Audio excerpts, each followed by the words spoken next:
Então a gente ficou brincando aqui com tabela hash na mão, né? E vamos aqui um pouco agora para a teoria. Então, como é que fica a questão desse código? Bom, o código é... Então, em primeiro lugar, é isso aqui que nós temos por baixo, ou seja, um vetor de listas encadeadas. Tá certo? E como é que ficam os códigos disso? Busca encadeada, você calcula a função do elemento, calcula que índice ele está e busque naquela lista encadeada ali. Inserir, você calcula o índice onde o elemento tem que estar, insere ele lá. Remover, você descobre o índice onde o elemento tem que estar, vai naquela lista encadeada e remove ele. Tá certo? E aí, como é que eu defino o tamanho da tabela hash? Bom, eu tenho que definir o tamanho do vetor que está por baixo dela. E aí nós temos duas formas, a depender de como a gente quer calcular as coisas. Então, primeiramente, vamos supor, eu imagino que minha tabela hash, eu tenho que ter uma noção de duas coisas. Quantos valores, na pior situação, eu quero guardar na minha tabela hash, tá certo? E qual a média de elementos em cada lista encadeada que eu quero. Por que a média? Porque a função de hash é que vai espalhar esses elementos. Tá certo? A gente não, em algumas listas o número vai ser maior, em outras o número vai ser menor. Aí a função de hash é que vai ter a função de espalhar isso. O que é a função de hash? São aquelas duas funções que a gente brincou agora há pouco. Um módulo de um número primo, ou se o tamanho do vetor for um número base 2, aquela outra equação. Certo? Mas eu preciso saber disso. Então, se eu tiver, por exemplo, vamos flexar um pouquinho mais.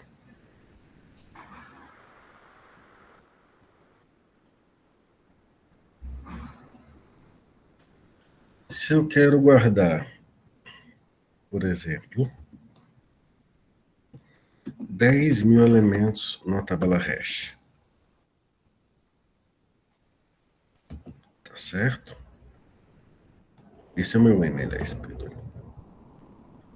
E eu vou chamar isso aqui de alfa, uma média de 4 elementos por lista encadeada. Qual o tamanho, qual o vetor que eu tenho que usar por baixo? Qual o tamanho do vetor? Bom, professor, a conta é simples. Né?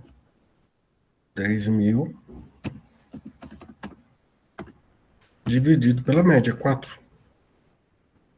2.500. Note que 2.500 ele não é um número base 2, nem é um número primo. Aí, nesse momento, você tem que fazer uma escolha. Ou você escolhe um número primo acima de 2.500, ou um número base 2 acima de 2.500. O número base 2 acima de 2.500 é fácil de calcular, porque o número base 2 é 2, 4, 6, 8, 16, 32, 64, 128, 156, 512, 1.024, 2.048 e 4.096. Essa é uma opção. A outra opção é você simplesmente fazer o seguinte.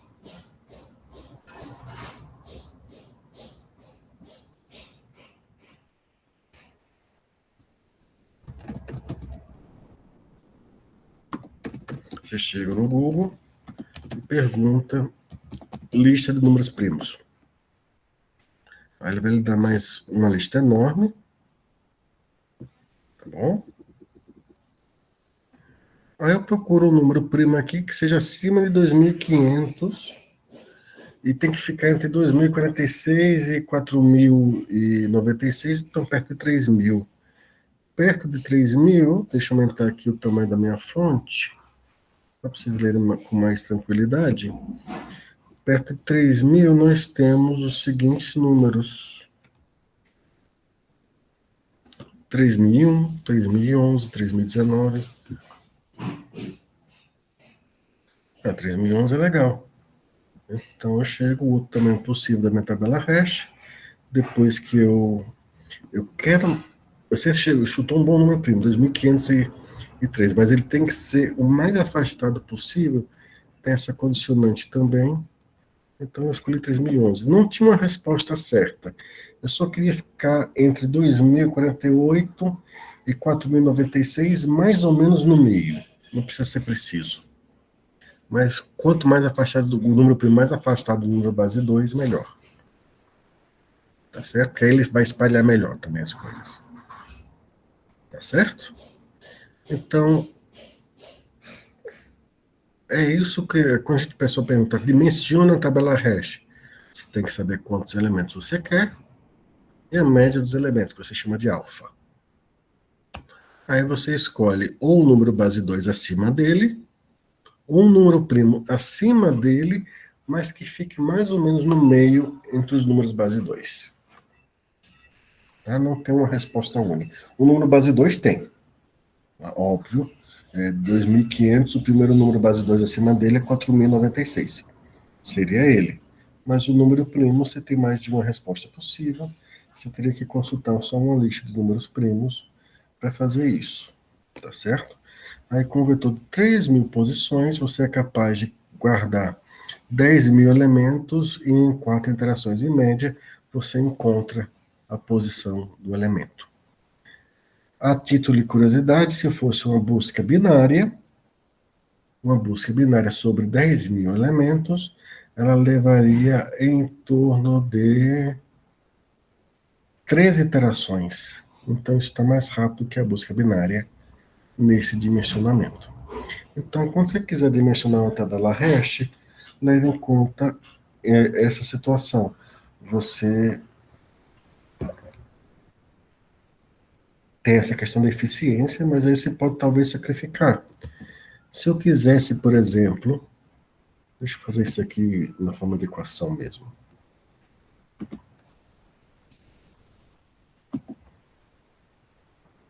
Se eu quisesse aceitar uma média de 6 elementos por, por lista encadeada, aí eu teria que escolher aqui 2048, que seria o próximo número base 2, e aqui eu teria que consultar minha tabela de números primos. Eu vou consultá-la rapidinho aqui. Eu preciso que seja acima de 1.600 e longe de números base 2.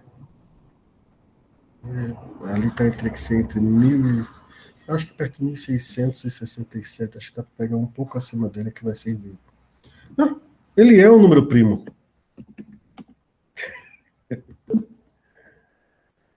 Então tá certo, ele serve. Coincidência? Coincidência. Eu não previ isso, eu não calculei esse exemplo dessa forma. Eu não, dessa vez não foi friamente calculadas as coisas.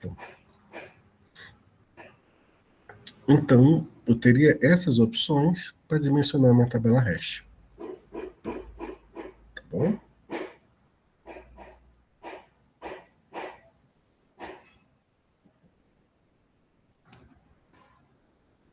Então, o alfa é um número, eu acho que eu troquei as letras, é o número, n é o total de elementos que está guardado na lista cadeada e m é o tamanho do vetor, troquei o nome das siglas, mas vocês entenderam o conceito. Alfa é o quê? É a média do quanto eu quero armazenar na pior situação, né, dividido pela o alfa é 2. O alfa é, em média, quantos consultas eu quero. O n, o numerador dele, é quantos elementos eu quero guardar no pior caso. O alfa é quanto é na média, e se eu tenho esses dois valores, eu consigo dizer qual o tamanho do array que eu vou querer por baixo. Por que isso? Porque o tamanho do array, tá certo? Você vai deixar hardcode, você não quer ficar redimensionando a tabela hash e realocando tudo. Você quer decidir, olha, eu quero guardar 10.000 elementos e eu quero 4 elementos em média por lista encadeada e estou feliz com isso. Pronto. Eu quero guardar 100.000 elementos com uma média de tanto, então eu faço as contas e determino isso. O que você não deve fazer? Por favor, eu quero uma tabela hash que guarda os elementos, eu escolhi o número 33. 33 não é primo. Tá certo, 37. 37 é primo, mas é perto do base 2, é perto do 32. Fica sempre ou primo longe de número base 2 ou número base 2. Tá certo? É por isso que tinha 701 elementos aqui nesse array.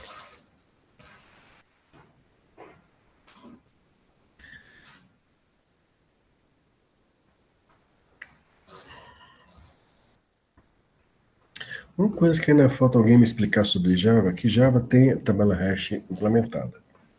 Mas, salvo engano, o vetor deles é um número primo na casa dos 30. Eu nunca entendi por que eles fizeram isso.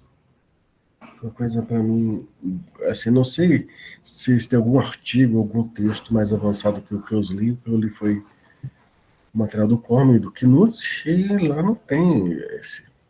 Bom, posso estar enganado, talvez eu tenha que reler as coisas e ver se encontro. Tá certo? Esse método, que é módulo do vetor, é chamado método da divisão. Tá certo? Por quê? Porque eu pego o resto da divisão. E o outro método, para o método de divisão tem que ser um número primo, longe de números base 2. E o método do número base 2 é o método da multiplicação. Por que ele é chamado na multiplicação? Porque você tem que multiplicar ele por um outro número, que é a razão de ouro ou é o conjugado. Tá certo? Então, que número é esse que vocês vão usar? Em pseudocódigo essa é a instrução, tá? E o número é raiz de 5 menos 1 dividido por 2. E a conta é aquela, você pega o número, o dado transforma em um número, esse número se multiplica por A, você pega a parte depois da vírgula, e do resultado disso, e multiplica pelo tamanho do seu array. Aí pega a parte inteira desse resultado, é o índice onde você vai colocar o array. Dúvidas com relação a esses dois procedimentos? Tranquilo, professor. Tranquilo? A vida é bela? Pronto. O próximo passo na tabela hash foi o seguinte. O primeiro passo a gente viu, o pessoal queria armazenar o dado usando o dado como chave para consultar o índice dele. Nós fizemos o melhor que pudemos sobre isso. Nós temos mecanismos das regressões de informação para transformar o dado em um número, e esse número, de forma muito simples, nós podemos usar ele para encontrar um índice onde o elemento vai ser guardado. Para evitar a questão de colisão, nós então decidimos criar listas encadeadas ali embaixo para poder conter isso daí. Tá bom? E aí nós temos uma estrutura de dados capaz de armazenar dezenas de milhares ou centenas de milhares de elementos, inserir e remover eles de forma... consultar, achar eles de forma estupidamente ágil. E seria o fim, se algumas aplicações não exigissem algumas coisas a mais. Hoje eu não vou botar a foto em ninguém não, tá bom assim? Hoje presença em todo mundo, para ninguém reclamar? Pode ser? Humildade, humildade. Até porque se eu for fazer a chamada, eu acho que acabo com o meu resto do tempo de aula. Hoje eu quero, pelo menos, botar vocês para pensar numa próxima etapa. Então, qual é a próxima etapa? Em algumas aplicações, você não tem memória disponível. Por quê? Vou estar rodando programa no computador professor que viu acabando a memória? Não. Não. Existem algo chamado sistemas embutidos, sistemas embarcados, e existe algo chamado internet das coisas. Ou seja, aquele software que está junto de um hardware dedicado, ligado à internet, mas junto a um hardware dedicado, os sistemas embarcados é a mesma coisa, mas não tem a obrigação de estar conectado à internet e tudo mais.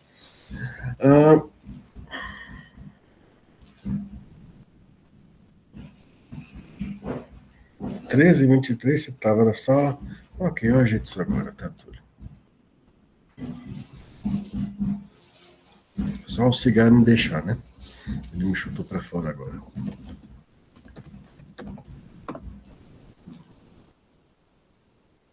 Nos dias 13 e 23.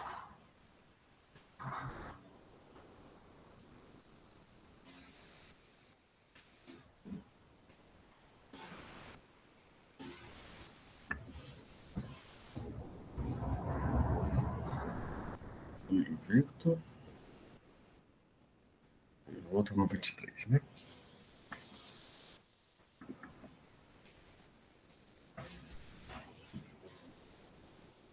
Ok, já deve aparecer no sistema corrigido para você, tá, Túlio?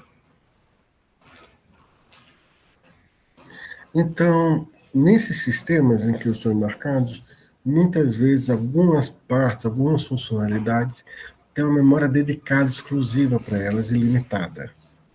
Não é ilimitada. Não, professor, toda memória é limitada. É, mas vocês estão acostumados a ter megabytes, dezenas de megabytes, até gigabytes, centenas de megabytes para vocês brincarem. É muito diferente quando tudo que você tem são 500 kbytes. Né? Disquete ali de armazenamento.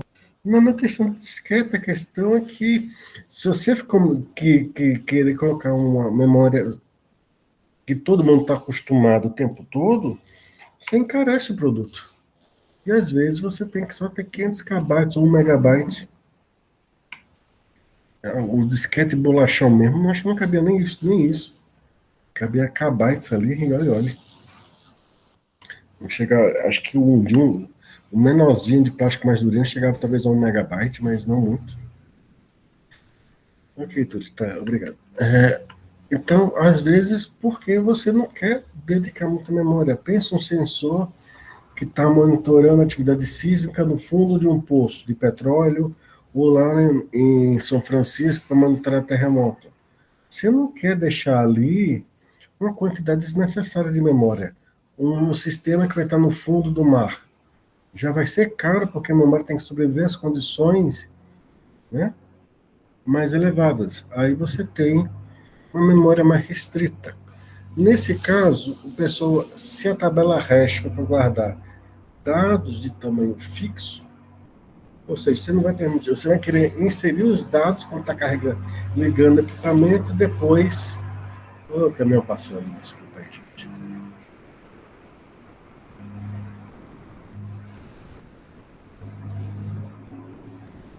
Ou seja, o software carrega os dados da tabela hash quando ele inicializa e depois só fica consultando para resolver o que vai fazer. Certo? Isso é uma técnica muito comum de programação. E aí não é ideal que eu use uma lista encadeada, é que é ideal que eu use uma rede de tamanho fixo mesmo para guardar os objetos. E não vai ser matricial, vai ser uma dimensão só. Isso é então chamado de endereçamento aberto. Tá? Só passar essa penca de slides aqui. Tá bom? Como é que funciona o endereçamento aberto?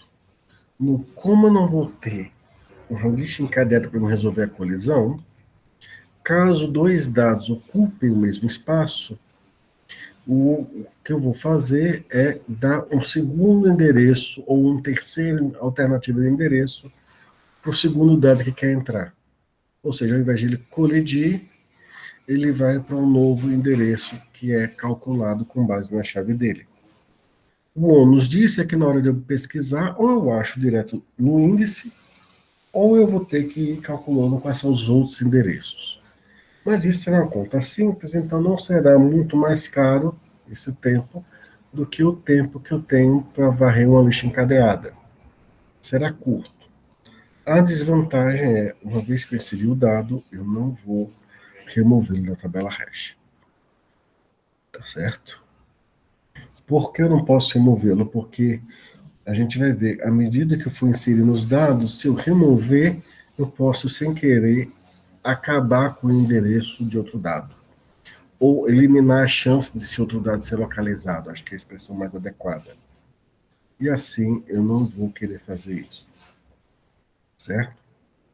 Então, quais são as estratégias que nós vamos adotar para isso?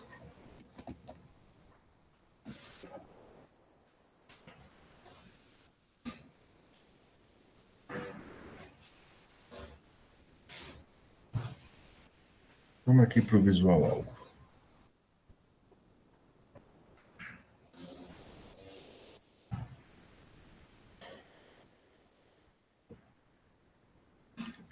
A primeira é a seguinte. Observe, tem uma tabela hash também, o 7. Já estou com 4 posições. Eu não vou nem fazer assim, vou criar ela vazia. Eu vou criar uma tabela hash de tamanho 11. Tá? E aí vamos inserir os números aqui dentro, né? Por favor, gente, me dê os números do nome de vocês. Me passam eles de novo. Só os números. O nome aqui eu não vou ter 20, como 29, 21, 13 e 14. Então vamos lá. 29,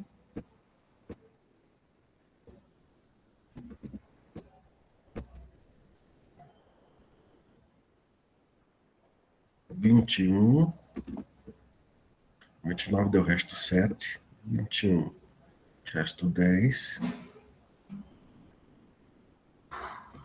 13, resto 2, 14, deu resto 3. Mais alguns. 17 e tem um 20 também, né?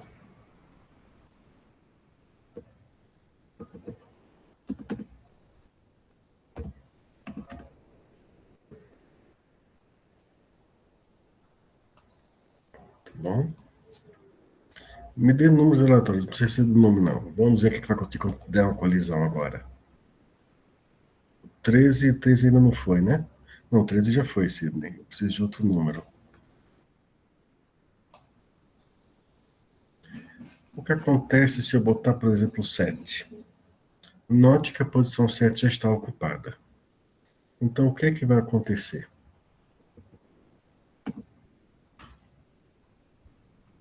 Colidiu e ele procurou o primeiro endereço nos índices seguintes a ele. Tá certo? Por exemplo, se eu quiser inserir agora o 19. O 19 tem resto 8. Ele vai colidir com 7. No que vai colidir, olha o que vai acontecer. Deixa eu até reduzir aqui um pouquinho a velocidade para ele ver bem devagar isso aqui. Ele colidiu ali, aí ele vai para o próximo endereço, tá ocupado, achou o 0. Ou seja, ele vai avançando um a um até encontrar o próximo elemento. Tá certo? E essa é uma estratégia que a gente vai ter para resolver a situação. Qual é o problema dessa estratégia? Primeiro, se vocês notarem, se eu remover o 21, eu nunca mais encontro 19. Porque eu vou olhar o 19 e eu vou olhar, querer olhar no índice 8, vai estar ocupado. Aí quando está ocupado o índice, eu tento pegar ele na primeira posição vazia depois dele. Eu tento ir para a primeira posição vazia depois dele, enquanto o 10 está vazio, e acabo supondo que não tem o dado ali dentro. Então, essa é a primeira estratégia, é chamada sondagem linear. Quando dá uma colisão, eu procuro o primeiro endereço seguinte, subsequente, ou seja, que vem depois do endereço que deu, para ficar perto, que esteja vazio. E coloco o dado ali. Entenderam?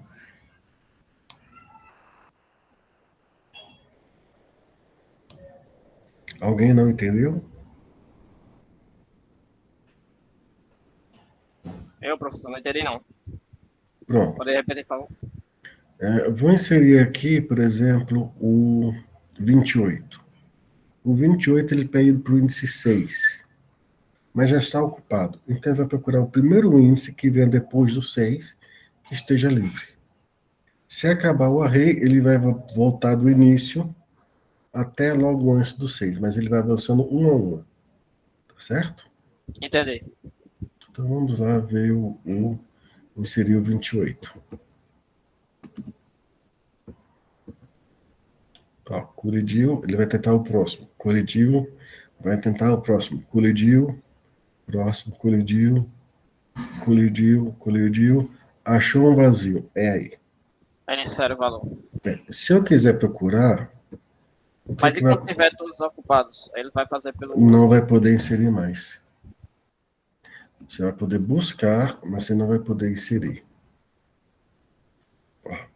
Agora, se eu quiser buscar o 28, ele vai buscar primeiro o endereço dele. Se não achar, ele vai ir com a estratégia de busca pelo novo endereço até achar o elemento. Tá certo? Se eu procurar um número que não está presente, por exemplo, vou procurar aqui o 57, ele vai primeiro no índice que ele deveria ocupar, e depois vai procurar os índices seguintes até ele encontrar um índice vazio. Quando ele encontra um índice vazio, ele descobre: opa, o dado que eu procuro não está aqui.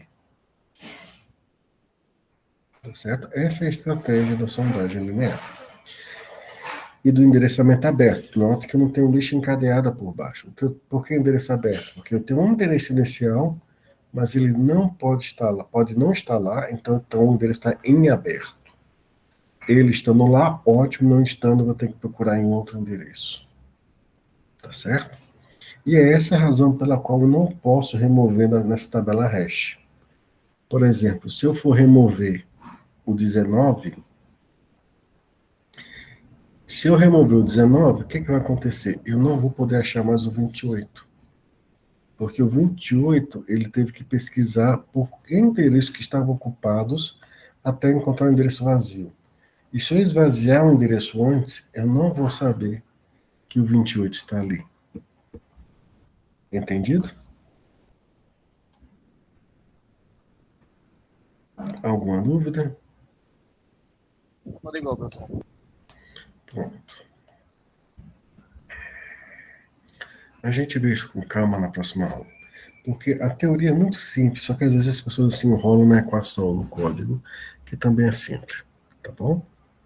É, Então a o que gente continua. dificulta a implementação, né, professor? Não, a implementação é simples, mas assim, no primeiro momento a pessoa não olha, está desacostumada e não entende, mas não é difícil não, tá bom? É bem simples, ok? Até a próxima aula, gente. Tudo de bom. Professor, até a Diga, próxima Eduardo. aula. Diga, Eduardo. Uma dúvida de quando eu usava HashMap. Hum, E se eu usar a mesma chave, por exemplo, eu faço duas chaves inteiras com o mesmo número e eu vou colocar valores diferentes. Ele só me retornava a última chave que eu É coloquei com o porque, último valor. por definição, a chave tem que ser um identificador único do dado. Quando você bota um outro dado com a mesma chave, você está querendo dizer atualiza o dado que tem essa chave para esses valores. O conceito de chave é que não é só nome, a gente tem duplicado, mas o conceito de chave para a pessoa teria que ser, por exemplo, o CPF ou o título de eleitor dela, algo que identifique de forma única. Porque se você manda exatamente a mesma chave, você está dizendo os dados, eu sobrescrevo os dados que estão associados a essa chave por esses outros dados. O conceito de chave você vai ver muito mais claramente, muito mais fortemente em banco de dados. Ele tem que ser um identificador único do dado. Por isso que o termo é chave. Tá certo? Ele vai ser um identificador único do dado. Não deveria ter um outro identificador dele. Tranquilo, mas e se eu boto valores iguais com chaves diferentes? E eu tenho, Ele existe vai, alguma maneira de ele chamar o vai, valor? ele vai associar que são dados diferentes. É como você ter duas pessoas com exatamente o mesmo nome, mas CPF distintos. Tranquilo. Ele vai entender que são dados diferentes. Tá bom? Ok, gente. Até mais.